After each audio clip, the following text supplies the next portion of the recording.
Howdy, folks, and welcome to the Hunting Stories Podcast. I'm your host, Michael, and we got another good one for you today. Today, we're actually connecting with someone that I've been following on social media for a while. He does a lot of really cool hunts, and he's pretty influential in the archery industry. Specifically, we're talking about Evan Williams, who works for Hoyt. If you've listened to the other episodes, you know I shoot a Hoyt, and so I was super excited to talk to Evan, and he didn't disappoint with some amazing stories today. So, Evan, thank you so much for coming on the podcast. And to you listeners, thank you guys for tuning in. I really do appreciate it, as always. Please, whatever you're listening to us on today, make sure you give us a review, give us a follow, and subscribe, all that stuff. And then everyone, go ahead and share the podcast with one person today, and that way we get more people listening and more crazy stories sent our way. But that's it, guys. Let's go ahead and kick this thing off and let Evan tell you some of his stories. Thank you. All right, Evan, welcome to the Hunting Stories Podcast, man. How are you? Good, Mike. How are we doing today? I am doing great, man. I'm happy to have you here. I don't think I told you this, but I think I heard you on like the Elk Shake podcast a long time ago, and so I've been following you for a while, man. You're a monster. You like to work out and you like to hunt, and those are some of the best people, in my opinion. And I'm excited to have you on the podcast to hear some of your stories, man. So let's do this, man. Let's let you introduce yourself so the folks know who you are and who they're hearing stories from today. Oh, yeah. I mean, I like the Burt Soren route. So, my name is Evan Williams. And I don't want to get too in depth. Real simple and basic. I'm now out in Utah. I work for Hoyt Archery. Getting into this industry, coming out of college, I took a job in a pro shop. And I got my feet wet as an archery tech and got trained in that route and built bows and teched and did that whole thing for almost 10 years and had the opportunity to move out to Utah and, make a career here with Hoyt. And September will be 10 years out here. So no shit. Wow, man. Okay. Well, that's awesome. You said, I think before, that you've been hunting basically at 7 months old, you went out in a backpack. So you've been hunting your whole life, right? And how long of that was bow hunting? I got to ask. I actually didn't pick up a bow until it was my fifth year. It was my fifth year senior year in college. So 22.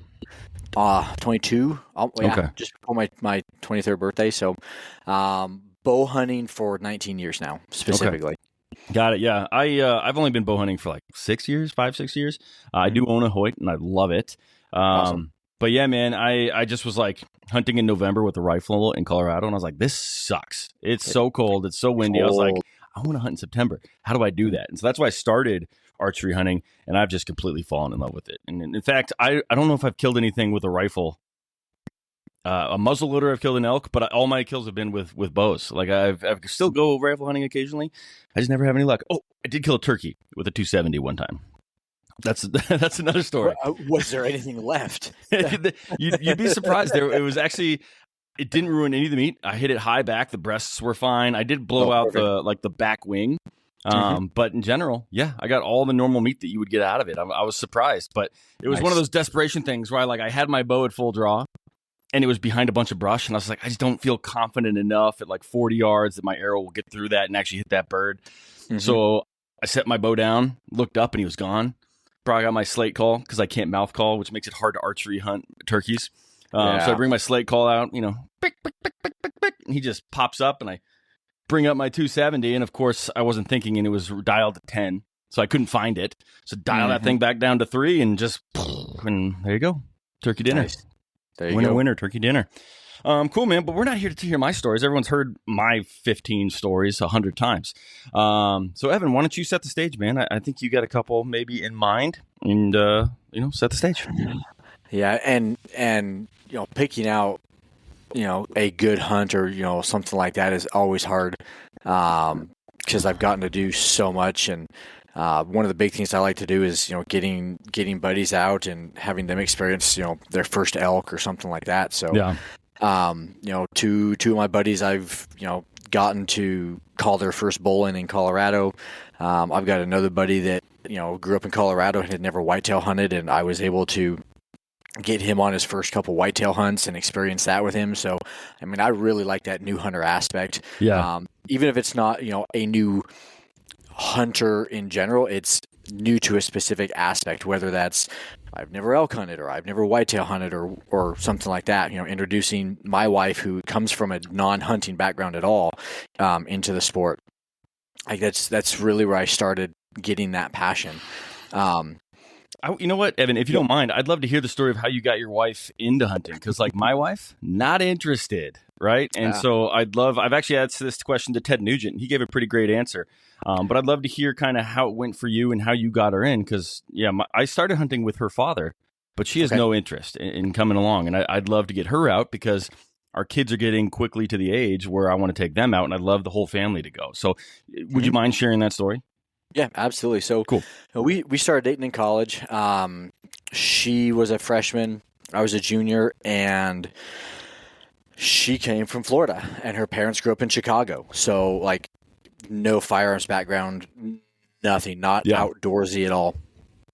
And the way my NCAA competitive season worked is, as an NCAA athlete, I was showing up almost 2 weeks before school started to go through all my athlete orientation and, start my training processes. But our championships weren't until March. So we had one of the longest running seasons in the NCAA. Jesus. And then we had about a 3-week, maybe 4-week off season. And then if you had qualified to make the U.S. on the international travel team, you were right back into the World Cup circuit in April. Yeah. So no break. So trying to make international travel teams and do all that, like I didn't really get a break other than spring break if we didn't make the NCAA championships. Let me stop you real quick, Evan, just because maybe everyone doesn't know what sport you were involved in. So I was a competitive Olympic rifle shooter. No way. Yep. That's cool. Yep. I had no idea. That's pretty cool. Okay. Yep. And so the first couple years we had a very good team. We were on the cusp, but they only take the top 8 teams, and we were consistently in that 9th or 10th position. Okay. So we kept just missing. And then on the individual side, because every team competitor gets to compete for an individual championship because they're already there, they only invite 4 additional individuals. And so it's very, very limited. I was never able to make one of those individual selections. And so when I finally had spring break, the first year we were dating, was like, well, let's go to Florida and do the beach thing. And I was like, nope, I'm going turkey hunting. I'm sorry. I haven't been able to touch a shotgun. I haven't been able to go hunt pretty much all year, other than, opening weekend for pheasant and quail. Okay. And how'd she take that? She goes, okay, well, I'm going to go home. I was like, okay, all right. I'm going turkey hunting. There you go. And so, I had one of the guys I graduated with, was a big time NCAA wrestler, and my brother was playing football at a Division II school, and so 2 of his buddies from the football team came back. My buddy came back from playing ball and wrestling, and like literally it was just a huge athlete get together, and we went and chased thunder chickens for the entire break. Like we didn't see parents because we were up under a roost tree, before the light was up, and we weren't back until almost 2 hours after dark because of let's go travel over here to this other county and go check out this pocket because we haven't hunted that in a couple of years. And so we That's just had cool. a good old time with the boys. Yeah. And so the next year when it came back up, we again didn't qualify, and so I'm throwing a pissy fit. I had it with a bunch of my teammates. I'd already had a conversation with my coach about a possible red shirt and what that could potentially mean, because I could redshirt the next year, then finish my degree and be able to start a master's program and still have eligibility. And we were going into a new Olympic cycle, so there's special considerations for NCAA athletes in an Olympic sport where you can actually take a redshirt year and an Olympic redshirt year and extend your eligibility. Is that for all Olympic sports? Like if someone like basketball is what I'm thinking.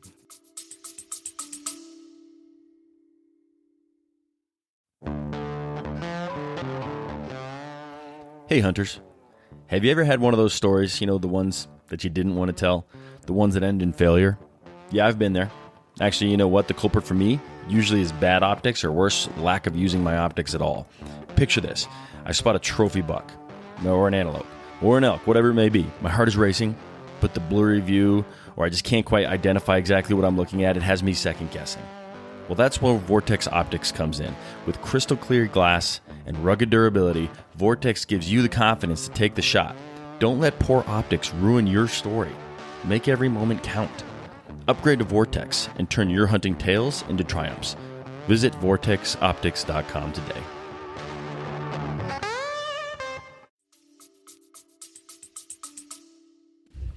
I'm not sure how basketball would work. I don't believe it is at that level because of the professionals that are allowed to compete in that sport. Okay. What about like wrestling? So wrestling, rifle shooting, swimming, track and field, potentially volleyball, lacrosse, field hockey,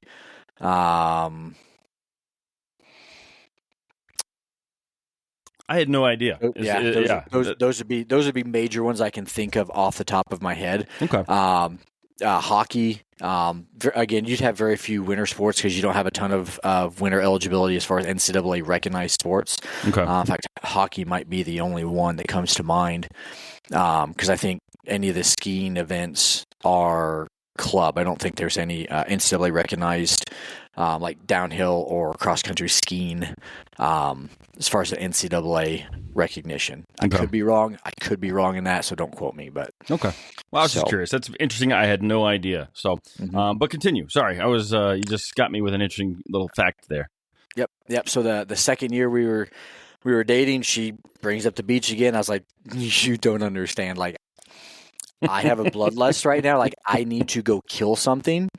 I said, you are more than welcome to come back and spend the week with the family and either partake or not, but I'm going that direction. You can come with me or you can choose to go back to the beach. And so she was, well, I'll go spend some time with your family. And she had just met like my whole family over Christmas. So this has only been 3 months. And so, we go back and first couple of days, boys are doing their thing. And then she's like, well, let me just go. And so the first year she spent about 3 days going with us. And at that time, I wasn't bow hunting turkeys yet. Like, we were still doing the run and gun shotgun thing. Yeah. And so it was very, very active. Get on a bird. He works, holds up, leaves, move, reposition, or leave the area altogether and go, try and hit another pocket. Gotcha. So, we were very, very active as, most turkey hunters are. And then the third year, right before I graduated, that last spring break in college, I actually got her to buy a tag and we put the gun with her. And so my brother and I spent our entire, spring break just trying to get a bird in front of her and get her to kill one. Yeah. So that was kind of the start of it. She had fun doing that. Didn't ever really enjoy like the whitetail thing, sitting in a tree stand and just waiting. Yeah. Which I don't honestly like. I don't have the patience for it. Like if I had my choice between a spot and stock whitetail hunt or sitting in a tree stand all day, I want to be on the ground. I want more things in my control. And so, we did the whitetail thing a couple of times, and I remember we were watching a Primos video, and it was a bull moose hunt, and she was, that's something I think I could do, like just that a big bull moose coming in slow and lumbering, and so fast forward 20 years, and this September we just finished that bucket list item for. Amazing. Amazing. Where did you hunt? So we went to Alberta. Okay. I've got a couple buddies up there that Canada finally reopened to the non-residents coming in to hunt. And so we've been trying to plan it for a couple years. And when they shut down with COVID, we just kind of waited to see what was going to happen. And they finally opened up and we got all the planning taken care of. And so we went up and did a bull moose hunt with them. And Yukon, they got Yukon moose up there, right? They're the Canadians. So it's They're body wise is bigger than a Shiras. Shiras tend to be larger in the antlers than what the Canadians are, at least in the area that we were in. Okay. But yeah, my goal going up was I was going to pick up a bear tag and a wolf tag, and I would have the moose tag just to have tags in my pocket. But I really wanted to focus on her. But the way the hunter host program works for Alberta residents is it's really like a one-on-one. They have to be within a certain proximity of you for the whole time. Well, because I had tags in my pocket, my buddy Kevin was my host, and his wife Heather was Kaylee's. Okay. Their goal, like they had a competition between the two of them to see which one of us would kill first. And so, and part of that conversation was, does Heather host me and Kevin hosts Kaylee? And we kind of do that route. But Kevin admittedly is like, Heather's a better caller, so that potentially is going to put a bull moose closer. Mm-hmm. So I have the ability to shoot with more confidence at a longer distance than my wife does. Okay. And so Kevin's like, I'm going to take you, we're going to work, bigger open areas because you can shoot a little bit farther. So they're going to do a lot more of the, tighter timber cover and kind of focus on trying to get a bull in closer. Yeah. Doing a lot of calling. We're going to be, covering more ground, light calling and moving. And we're going to see who kills first. And I mean, it went down to the wire. It was the last morning. And I unfortunately was able to harvest and she was not. Oh. So we did the hunt of her dreams, and I was the one that shot a moose and harvested a bear, and she didn't even get a drawer bow. Brown or black? I'm assuming black. You can't shoot brown bears up there, right? Right, black bear. Okay. Yeah. Okay. Very cool, man. Very cool. I shot a cow moose this year here in Colorado, so that was a fun hunt. Oh, awesome. Yeah, it was. I just went out with some buddies, but we didn't know what we were doing. I was like, I don't think you can call in cow moose, so we didn't even try calling, but in a good unit. And on the first day, opening day, I actually put the cow down after 4 blown stocks. I finally made it happen, but it was funny. I'll tell you this story. I've told it on the podcast before, so the listeners may have heard it, but you haven't. So here we go.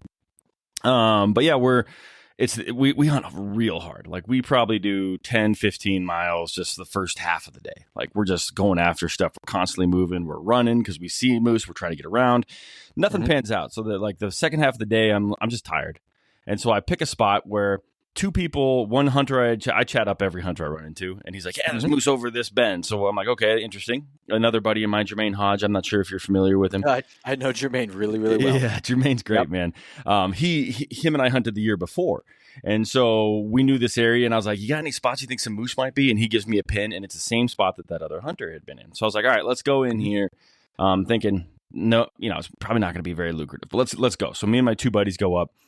We're just hiking in, and at the top of this draw, exactly where that pin Jermaine sent me is, we spook a cow moose, like in the exact spot. And I'm like, damn it. Like, why did we come in just stomping, kicking rocks and sticks, and like, we should have been quieter. What are we doing here? So I sit down, and my buddies are like, well, I'm like, I'll sit here, and I'm gonna hunt this draw.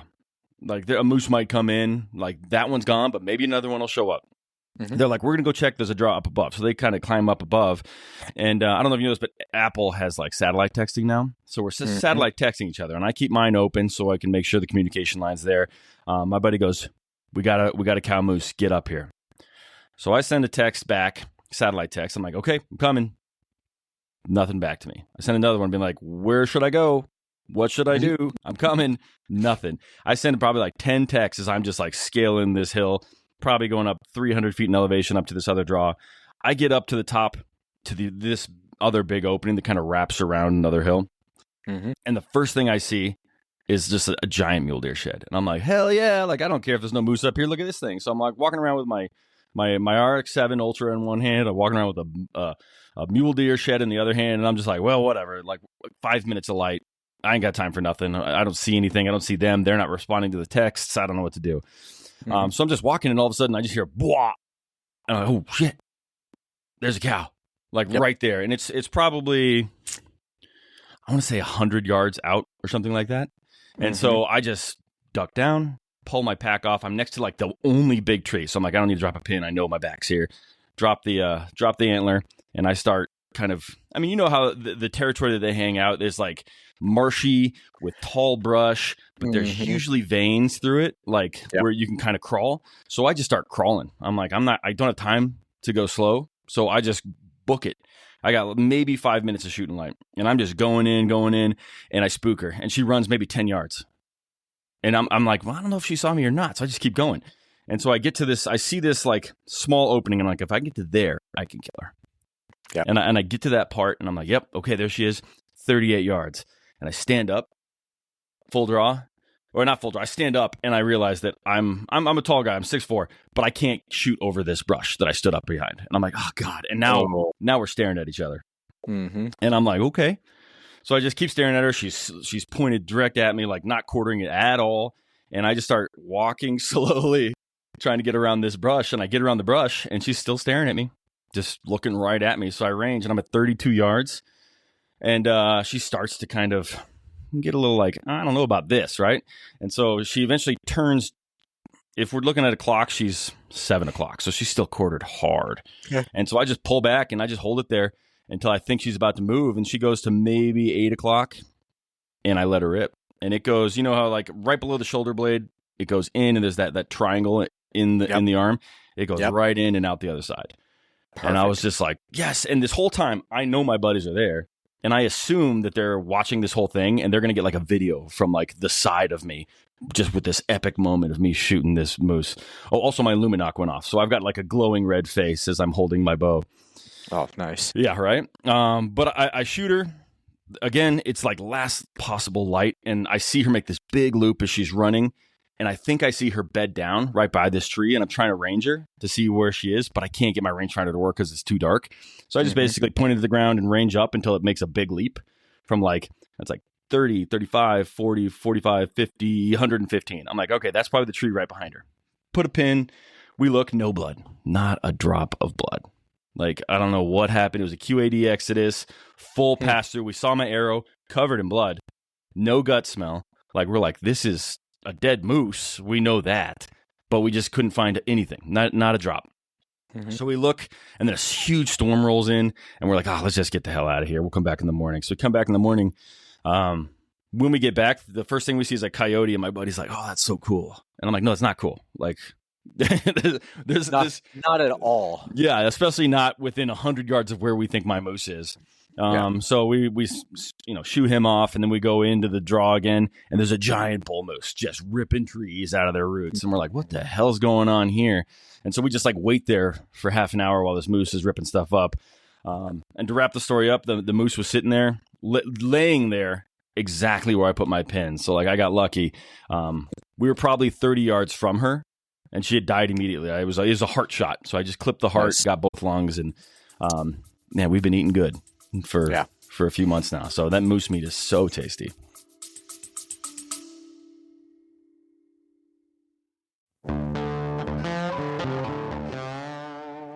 Are you ready to elevate your archery game? Summit Bowstrings delivers premium strings for all archers, crafted with bloodline fiber and BCY material stretched for unmatched consistency. Choose from 3 series: Hunter, Competition, and Summit. Each string is built bison tough with unique techniques for extreme durability and performance. Ideal for both seasoned hunters and target archers. Experienced strings designed to handle any challenge. Visit summitbowstrings.com and use HSP10 for a 10% discount.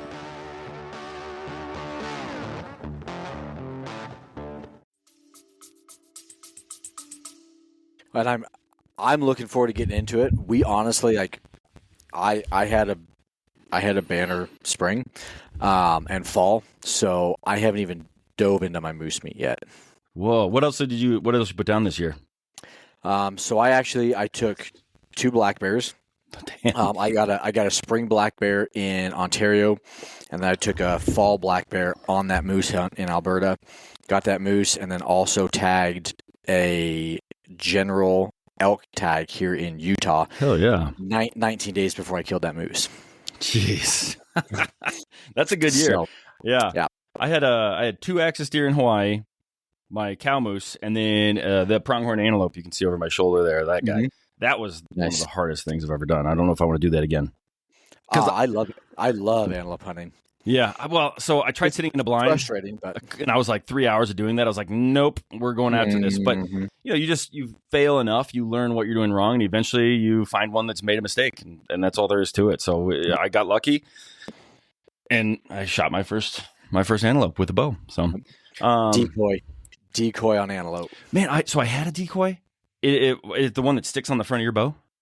Yep, that ultimate predator. Yeah, they had no interest. Not the ones I was dealing with. Well, and keep in mind, especially if you're in that first couple weeks, like if you're still in August, they are not going to actively come to you. Yeah. They're early enough that even a dominant buck is just going to look at you like it's too hot, it's too early. Yeah. But it also, like, they will recognize you're there and accept you kind of moving in to a degree. Yeah. So, but yeah, it was fun. I've never spent so long just face down, laying down in sagebrush, but we got it done. Maybe when next season rolls around, I'll be fired up about it. But at the end of the season, I was like, I'm just glad that's done. Yeah. But what other stories you got? If you don't mind, I'd love to hear kind of what was the catalyst that moved you from a rifle hunter to archery. So my last year in college, so it would have been my 5th year after my red shirt, I had made up my mind that I was going to put a lot more emphasis into my training. Mm-hmm. And so I was a dean's list on the academic side. Like there was no chance of me not graduating. My last semester, I only had to fulfill, I think it was 7 credit hours, and I had my degree. Yeah. So I was training 50 hours a week. And that year over Thanksgiving break, when I went home, my brother had picked up archery. And he was attending a university in Kearney. He was playing D2 football up there. It was, fairly close to home. And a bunch of buddies on the team were big-time bow hunters. So he had access to ground. And he was, 15 to 30 minutes away from, basically where we grew up in Nebraska before we moved. And so, he's hunting with old middle school and elementary school buddies, and he's going to class, going to practice, and then leaving and going and sitting in a stand all night, and then just doing that 7 days a week. And I'm like, are you kidding me? I was like, I am in the wrong spot. And so when we went home, he actually fixed up my dad's 1988 Hoyt Rambo. He had it restrung, had it taken care of, and he's like, "Hey, I got a release. I got arrows. I took care of Dad's old bow. Like, let's go get a deer tag and let's go hunting." Yeah. And I'm like, "Okay, so let's go do this." And I just absolutely loved it. The fundamentals between archery and rifle are so close. Like. The mental aspect and the train, like you have the physical side that's different, but the mental side and the cross training ability between those two were absolutely what I needed. So I could train 50 hours a week and just mentally and physically exhaust myself trying to make an NCAA championship and a U.S. national team, or I could train 30 hours a week and go shoot my bow for 10 hours a week, and I'm honestly getting the same amount of training in, because again it's the fundamentals, it's the basics, it's the shot execution, it's the mental focus, but because it's not what I was training for, there was enough separation that, like, mentally I was going through a different routine, and so. Like there was just an enormous amount of crossover that helped me really elevate my game on the rifle side, but it was more fun, and so I didn't feel that exhaustion. Yeah. And so after I graduated, I had saved up a bunch of money, and I went and I bought my first compound setup, and after that I moved out to Colorado and had the opportunity to train out at the Olympic Center as a resident athlete, or on a facility use status, which means I had access to everything, but had to go find a room to stay in off complex. And to supplement everything, I got a job at the local pro shop. And so now I'm, up at 5 o'clock in the morning. I'm training from, 6 to 10. I'm getting 4 hours of training, and then I'm grabbing lunch and, going to the shop and, working 10 hours a day at the shop, and just had a blast with it. And, being able to do both, I finally just transitioned to where I saw the writing on the wall with kind of the direction that the IOC, or the International Olympic Committee, was taking the sport, and just realized that I probably wasn't going to fulfill my dream as an Olympic athlete, and it was time to make a decision as to what I was going to do and how I was going to support myself and a family in the future. Yeah. So, went to the pro shop full time, and it was probably one of the best decisions of my life. Sounds like it, man. That's a cool story. So well, thanks for sharing, man. I was curious. Obviously, you have such a impressive background with shooting. What takes someone with that background to archery? I was very curious, and thank you for sharing. Yep, absolutely. What other stories do you have for us, man? Anything jump to the top of mind? Honestly, the most memorable one that I can think of through everything is the mule deer that jumped the fence. And I say it that way because sounds like a kid's book. We've been trying to video and do some stuff for a lot of years. Yeah. Self-filming is extremely tough, especially in spot and stock. And I had found a piece of property. It's a square mile, and I had my buddy go out and look at it. It was like, is this worth trying to get access to? Go out and take a look at it. Give me your thoughts. And on the way out there, half a mile from the piece, he's got a 150 whitetail run across the road in front of his truck. Yeah, and he's like, oh, okay, that's a good sign. And pulls up to the property. He's kind of looking over, and it is a square mile of nothing. It is a couple ravines. There is one tree two trees technically on the entire property, just in the middle of mule deer country. And he glasses up like a 150 class mule deer buck. And he calls me and goes, I've seen 2 bucks in a half mile, one mule deer, one whitetail, both in the 150 range. I think this might be something to take a deeper look into. Yeah. So I did, and we ended up getting access. And first year I go out there, I literally walk onto the property. He had seen a buck, and so I went to go make a play on him, and walk in, look off to my right, and 36 yards away is a 30.25-inch wide buck that ended up scoring just over 185 as a typical. Bedded 36 yards. I'm like, okay, wow. Yeah. If only it was always that easy, right? Right. and I had been in the state for a total of about 7 hours at that point. Wow. It was the first day I was in there, and tag was filled. Fast forward a year, and he had bought a new Canon video camera, and he wanted to test it out. My brother was coming back, and I'm rolling in from Utah, and we cross the state line at like 5:30 in the morning. And we get to town, and I had called my buddy. I was like, I've got a go bag packed. I said, so meet me in town, and I will literally throw my bow and my go bag in your truck. Kaylee can finish driving to my parents. It's 20 more minutes, and we can head out. And he's like, well, Austin wants to go too. I was like, okay, well, is he taking my sister-in-law out? He goes, yeah, so we're gonna have to pick him up. I was like, perfect. Figure out what spot they're gonna be at. I'll meet you here at 6 o'clock. We'll do the transfer. I'll change in the truck. Let's pick him up, and let's go out to that spot I killed that buck in last year. And so the three of us get out there, and it is just the heaviest fog you can imagine. Like, we can't see 10 feet in front of the truck. Yeah. And I'm like, let's do a loop around this section. Let's get back on the highway.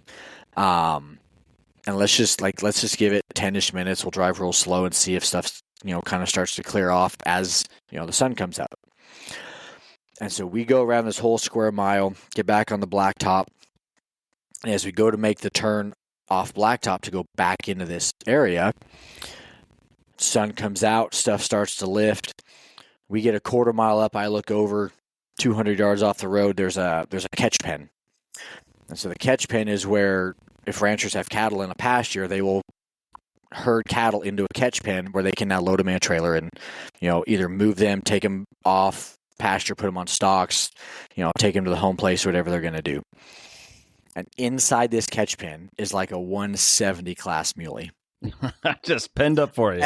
And I'm like, dude, like, you can't get any better than that. Like, he has nowhere to go. Yeah. You can go wrestle him down. Yes. And he's going into a catch pen that there is one way in and one way out. Yeah. And he's deep enough in that if I make the right move, even across, nothingness, if he goes to come out, I'm already inside a bow range.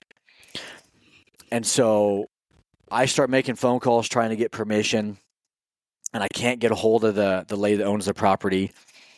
And so I was like, well, it's 3/4 mile up. Like, let's go up to the corner section of where we want to be, and let's just see if we can get a hold of her. If not, like, let's go take a look at this. Like, you go across the top of this piece, and there's a little dip on the first ravine at 200 yards, and then you come up on top of this hill. Like, let's go on top of that second hill, because now we can see down into this whole piece, and we'll just glass this. Wind is bad, but it's slow enough. If we stay back off this corner, like, we can pretty much glass this entire section and see if there's anything in here to make a move on or rework. Yeah. So we don't get permission. I was like, yep, let's just go take a look at this.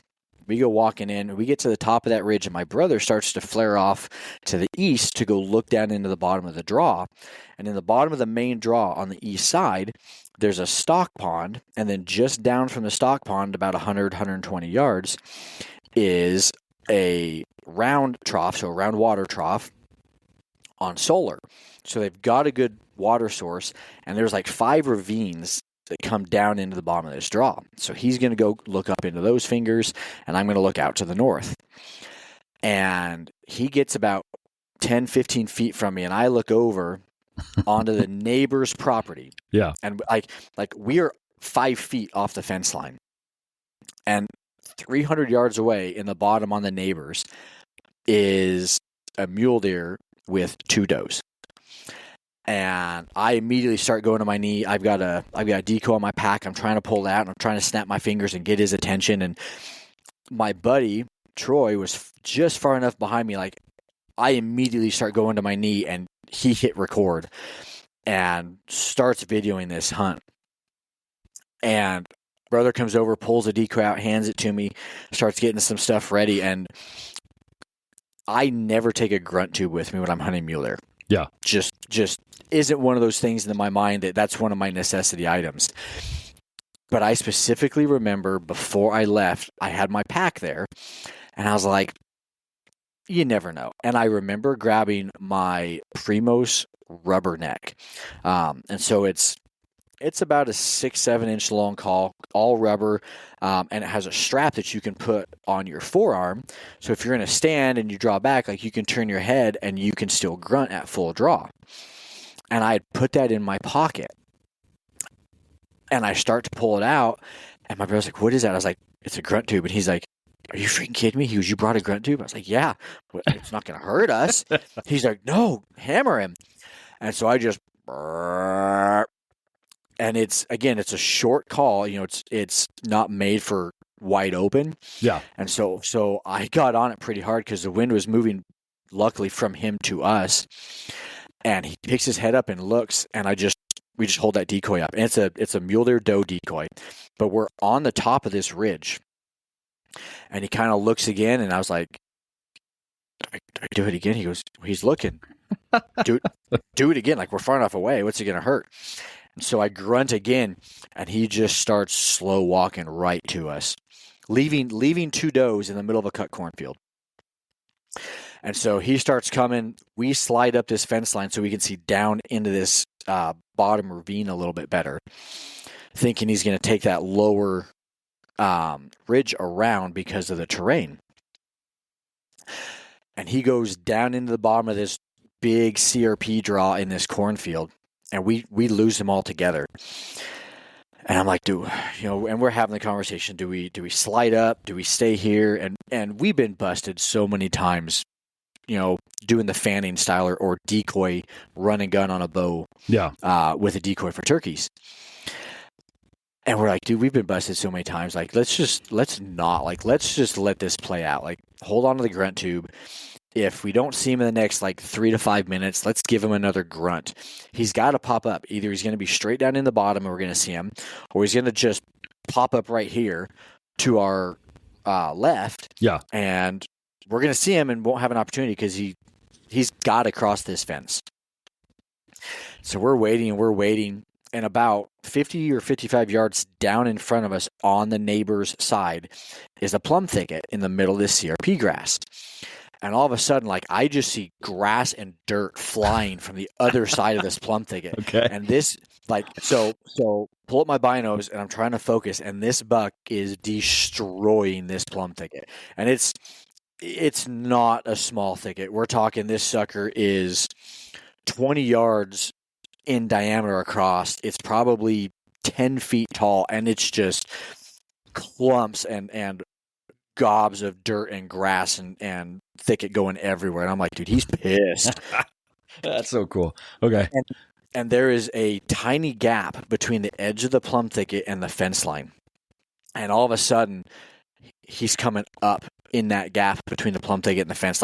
He's brushing the fence posts and the wire as he's coming up to us. And I'm like, dude, this is not he's going to come all the way up to us, and we're going to literally be able to punch him in the nose across this fence and aren't going to get an opportunity. And I remember looking at my buddy, and I'm just like, he's right here.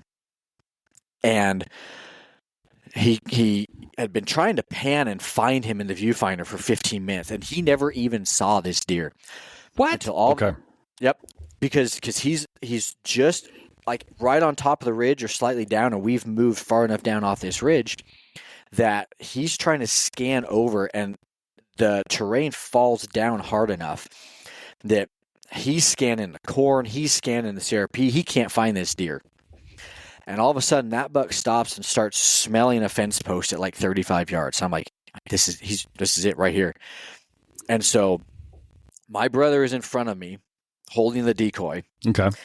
I am off his left or his right shoulder, literally the base of my hand is on his shoulder with my arrow knocked. So we're forming this little L, and I'm tucked in behind him, using him as a shield.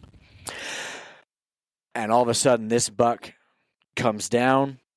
I lift my bow, comes over the fence, and as he comes over the fence, come to full draw, hits the ground, takes about 3 stutter steps, and is perfectly broadside and just looks at us.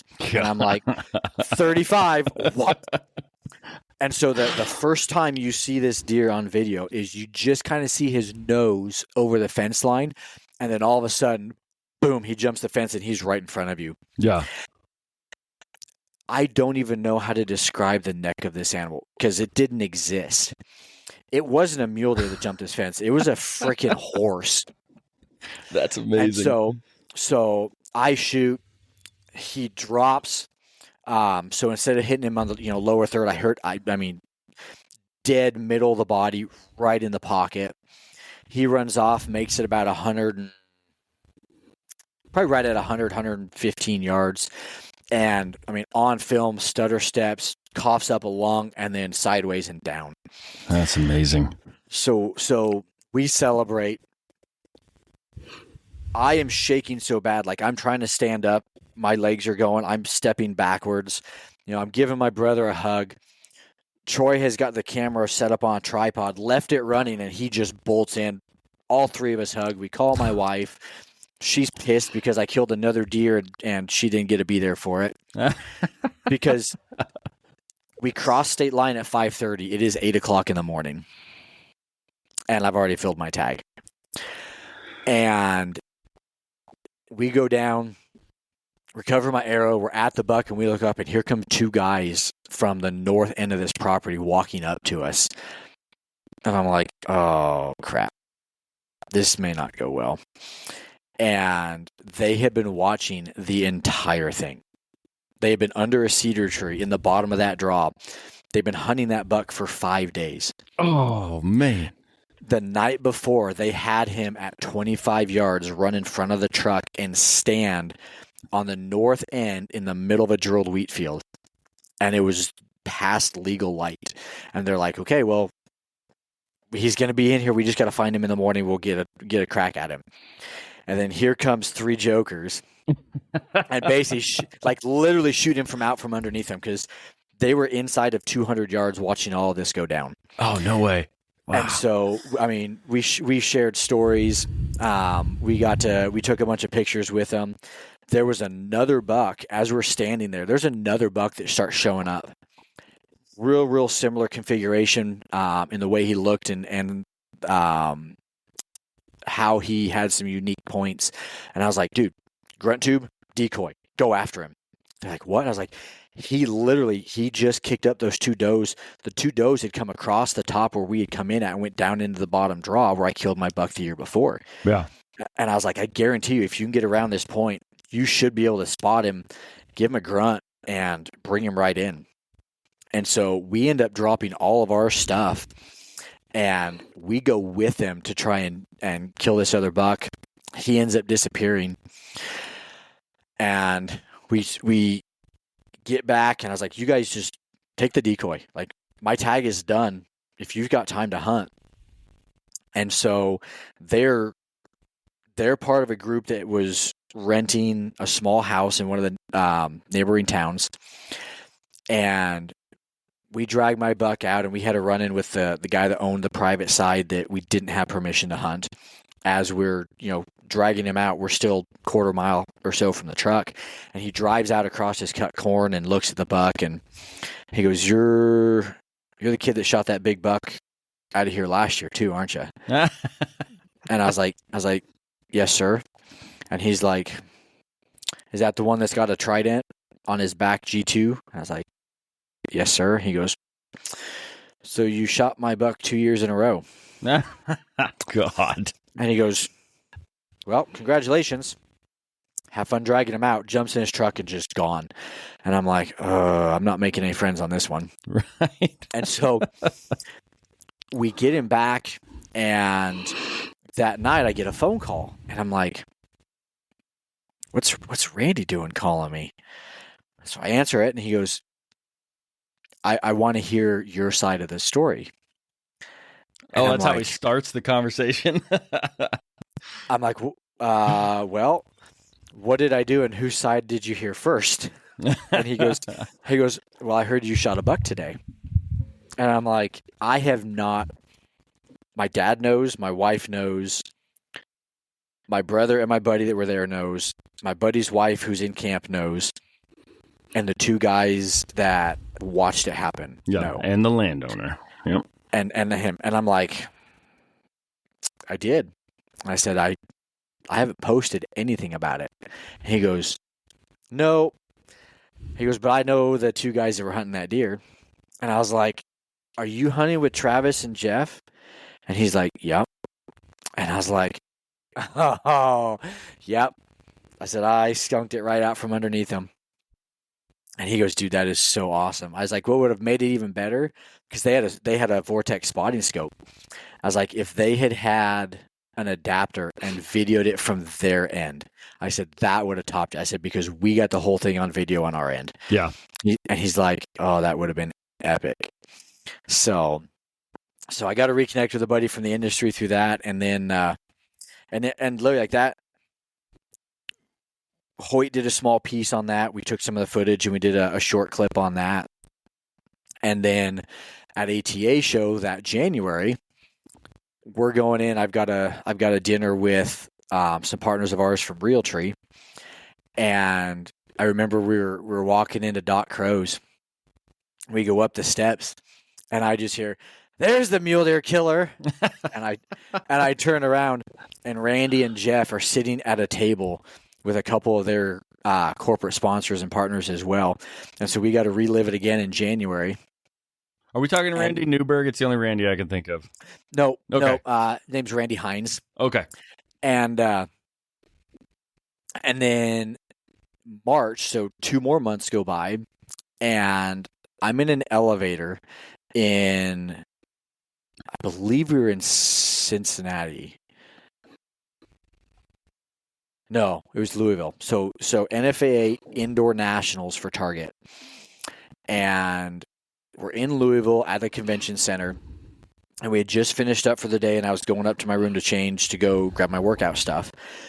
And jump in the elevator, and a guy comes on with me. And I mean, I've got a Hoyt shirt on and a Hoyt hat. And he just kind of looks at me and doesn't say anything. And we pass the second floor, and he looks at me again. And he goes, "You're that guy, aren't you?"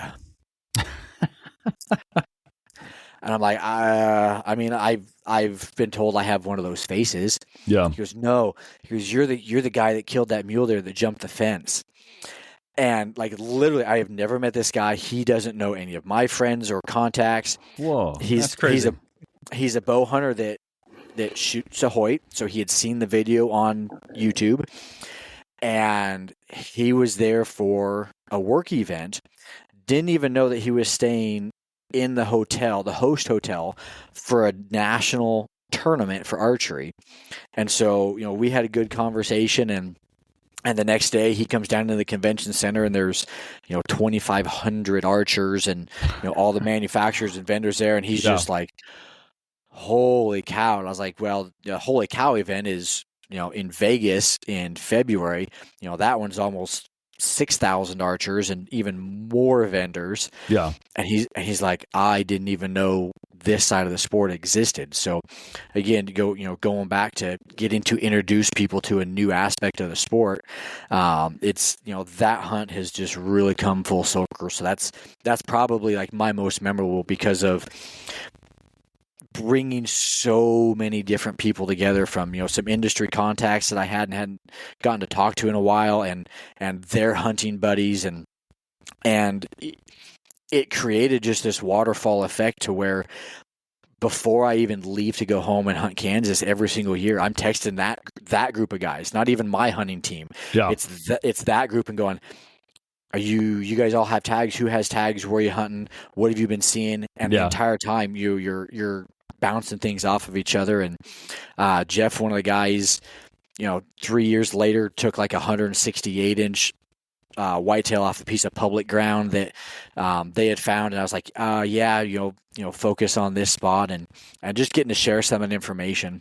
That's cool, man. That's very cool. Especially, I'm glad that you got these good relationships, because that could have gone either way, right? Like you could have had some bad times.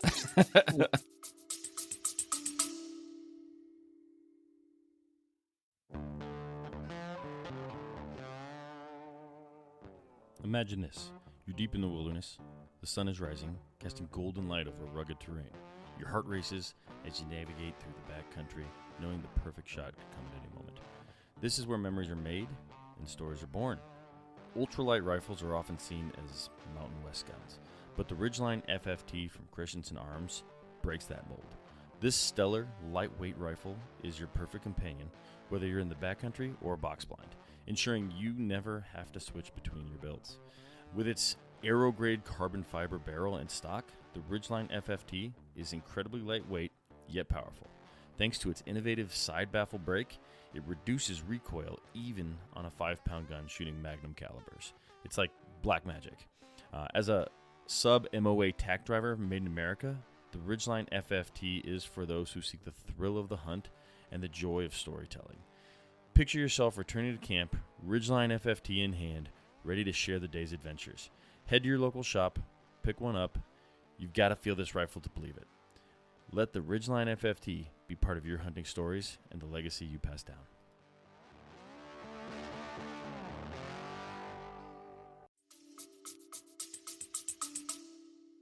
As they're walking up, and I'm the small one in my group. Like, my buddy Troy is 6'3" ish. Yeah. My brother is just over 6'2", and again, with outside linebacker at a Division II football school, and big fella. So I'm the little big brother going, hey, if we have to throw down, you guys jump first, right?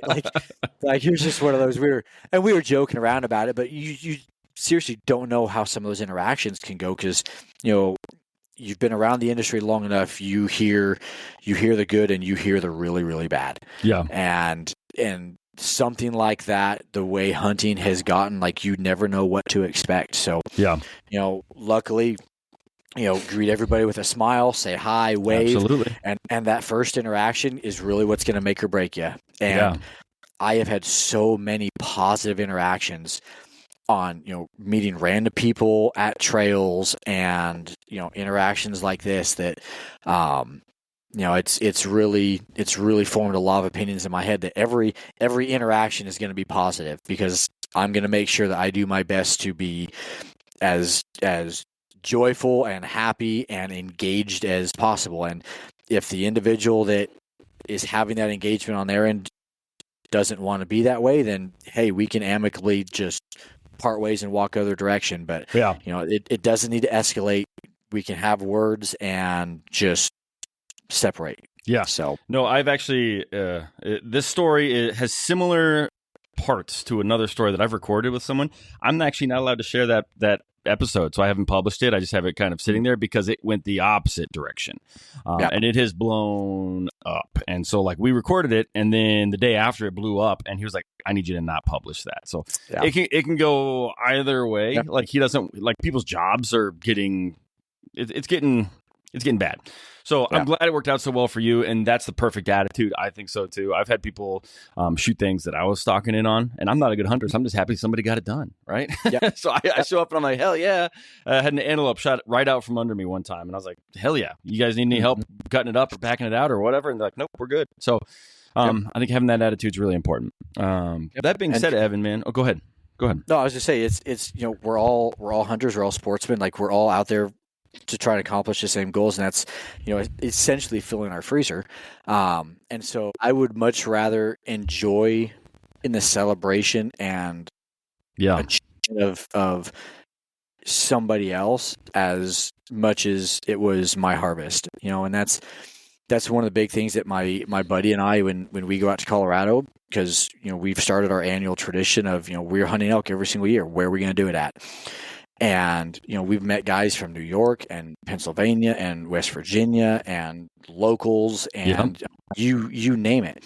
And those guys that we've met on the middle of a mountain in nowhere BFE, Colorado, those have become some of, the closest friends that we have. Yeah.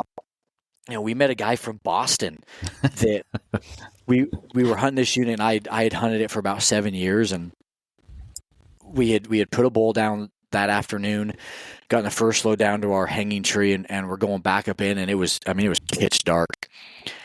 And my headlight hit something reflective. And I'm like, there's nothing, it's got to be a Mylar party balloon that has come down. And I was like, I know we need to get that last load. I said, but I want to go check this out, because if it is, clean it up. Yeah, I'm an Eagle Scout. Like, you leave it better than you found it. Yep. And so I go walking over there, and it's a tent, and I'm like, why is he camping here? He's in a north-south facing ridge at the intersection of two major hiking trails. Hiking trails or like game trails? No, two major hiking trails. Okay, got it. And I'm like, literally, there was elk piss on that trail that morning. And as we're walking, of course, both of our headlights hit it, and I hear the slide rack, and I'm like, oh shit. I'm like, hey, coming into camp. And he goes, okay, well, I saw the flash and I heard the crack. He goes, and I ran into a bear earlier today, so I was freaking out. And of course, and Gary doesn't have a very, very thick accent, but it's enough of an accent. I was like, I bet it was scary for you. and he comes out of the tent and introduces himself, and I was like, I'm not telling you to move. I said, but we've got a bull down about 400 yards from your tent. And this is one of the biggest areas that I've seen bears in this part of the unit that we're in. Yeah.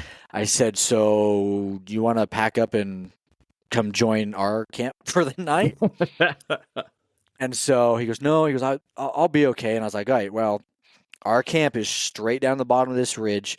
You go through this meadow in the bottom, and if you look off to your right when you hit that open meadow, there's a little knoll, and we are a yellow tent on the backside of that knoll. You won't be able to see it unless you go up to it. And I was like, if you need anything, here's our number, because we're in a spot that has cell reception on that face.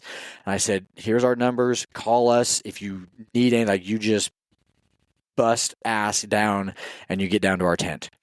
He's like, okay. And went back on a hunt later that year, same spot, texted him. I was like, hey, are you hunting this week? And he goes, yeah. I was like, where are you going to camp at? He goes, same spot. I was like, okay. I was like, I'm going to be up there. I said, I'll be down there in about 10 hours. I'll come in and meet you. He goes, okay. And we have done that a couple different times where it's like, hey, are you hunting that unit? He goes, yep, I'll be in there. Is it okay if I bring a buddy? Well, it's public ground. Yeah. He goes, well, I know you've hunted it for a long time, and I just kind of stumbled on it. I was like, that's how public land works. Yep. And so, like, that's moved on to other relationship with that individual because he's in the fitness space and so am I. And so just hunting has introduced me to so many people from so many different areas and given me so many opportunities. Like, why would I ever either take it personal if someone is offended by something that I did, or allow someone to leave an interaction with me on a negative basis? Hell yeah. Hell yeah, Evan. That's a great attitude. And I hope everyone listening takes that into the field with them, because I think we need more of that. So, but hey, I want to be respectful of your time. We've gone over a little bit here. Do you want to tell any more stories? Because I'm not going to stop you, right? Honestly, I have so many good ones. Well, we can get you back, man. We can get you back on another time. How's that sound? Perfect. Yep, okay. I mean, first ever bear hunts, and just, yeah. Okay. And some aren't mine, but they deem to be told. Okay. Well, hey, pass those people my way. We'll get them on too. Yep. Well, let's do this, man. Why don't you share whatever you want to share? If you want to share socials, or if you want to walk off into the sunset, I don't care, man. It's your call. And we'll wrap this thing up. Yeah. I'm usually not big on sharing socials, but if you guys, want to interact or hear more stories, or if you have questions, again, came from a shop, so I can talk shop on the archery side. I love doing fitness stuff. So you can find me on Instagram. It's Evan, EVAN _R _Williams. Yep. So there we go. And to all you listeners, if you don't have a bow yet and you're buying one, buy a Hoyt, man. They're awesome. They are 100%. Amazing. Yep. I went to the shop and shot everything they had. Well, I'm a lefty, so I shot them all righty, which was weird to begin with. But yeah. Your bow and one other bow stood out, and then it was the grip that I was like, well, that's the straw that broke the camel's back, man. This thing shoots money. I even actually blew it up this year. Just dry fired it, was chatting on a range and didn't put an arrow in. Idiot, I know. But the coolest thing, man, real quick, is just I went to 2 different bow shops just being like, did I just blow my bow up? Is it gone? And they were like, nope, you have a Hoyt. You're in good shape. They're like, if you had I won't even say it, another bow, they were like, that thing would have shattered. But your bow's fine. Like, you bought a tank. And so I appreciate the money I put into it. Man, it's awesome. I love it. It's like my favorite possession. Yeah, and really, like, I really view archers in 2 camps. You are either someone who has or someone who will eventually dry fire a bow.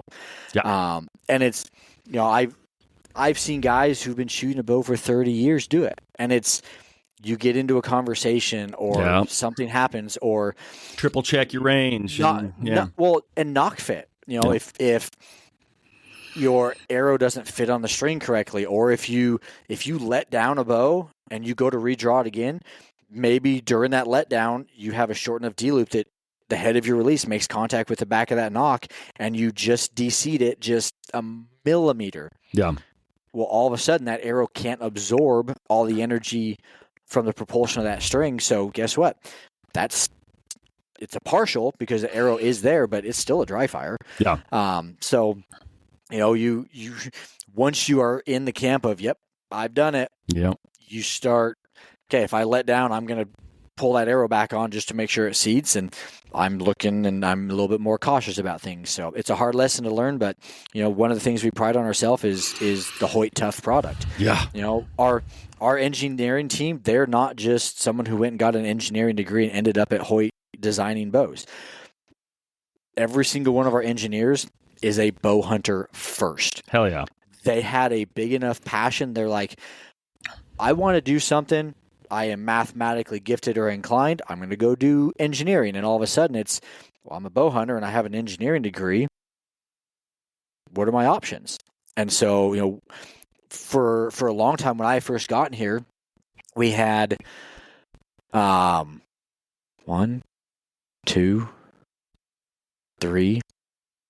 We had 4 engineers that put themselves through school working in pro shops. Hell yeah. That's awesome, man.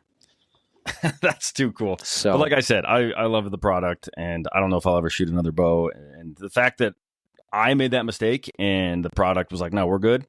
Mm-hmm. That's good enough for me, man. So, well, thanks, Evan. Man, I really appreciate it. It's been a pleasure, and we'll definitely get you back on if you got a bunch more stories for us. And yeah, absolutely. Send some people my way. Yeah, looking forward to it. All right, man. Thank you. Yep. See you, Mike.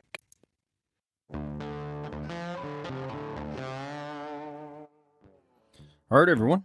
That's it. Another couple stories in the books. Again, I want to thank Evan for coming on the podcast. It took a while for us to actually get connected, but I'm very glad that we did. Thank you again, sir. I really appreciate your time, and I love your stories. And who knows, maybe we'll get out to Kansas sometime and hunt some deer together. But for you listeners, thank you guys, right? I do this because you guys keep tuning in, so thank you very much. Otherwise, I would have quit a long time ago. And if you don't mind, give us a review. Give us a share, give us a follow, whatever you think will help us grow. I would appreciate that. I say us, but it's really just me. So thank you guys. That's it for now. And go out there and make some stories of your own. Thank you.